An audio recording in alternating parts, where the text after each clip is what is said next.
बुद्धि की परीक्षा। एक बार एक राजा की कोई संतान नहीं थी। उम्र ढलती जा रही थी। बहुत प्रयास किए, कई हकीमों वैद्यों को दिखाया, परंतु नतीजा सिफर रहा। राजा को चिंता सताने लगी कि मेरे बाद राजपाट कौन संभालेगा। राजा को उपाय सूझा। महल के भीतर एक नया महल बनवाया। उसके मुख्य द्वार पर बीजगणित का एक सूत्र लिखवाया और पूरे राज्य में मुनादी पिटवाई कि जो भी व्यक्ति इस सूत्र को हल कर लेगा उसके बाद यह द्वार खुल जाएगा, वही इस महल का स्वामी व राज्य का उत्तराधिकारी होगा।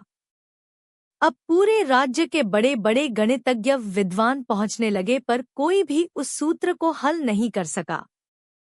राजा की चिंता बढ़ने लगी। कुछ दिन बाद प्रयास करने वाले आने बंद हो गए।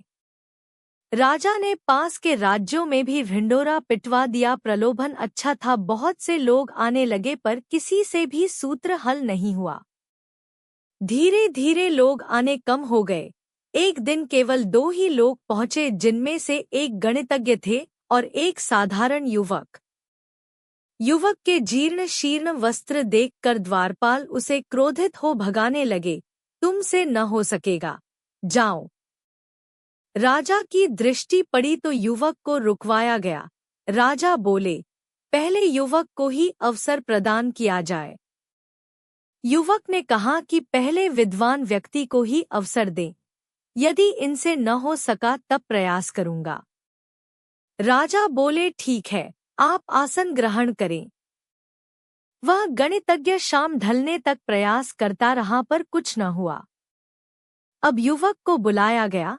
युवक ने जाकर द्वार पर हाथ लगाकर धक्का दिया। द्वार खुल गया। महल करतल ध्वनि से गूंज उठा। राजा ने पूछा, आप कैसे कर पाए?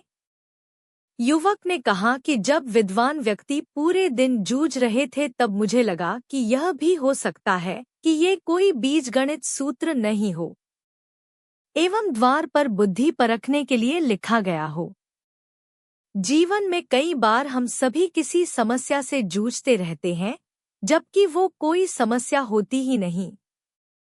आपको कहानी अच्छी लगी हो तो चैनल को सब्सक्राइब करें और वीडियो को लाइक करें। धन्यवाद।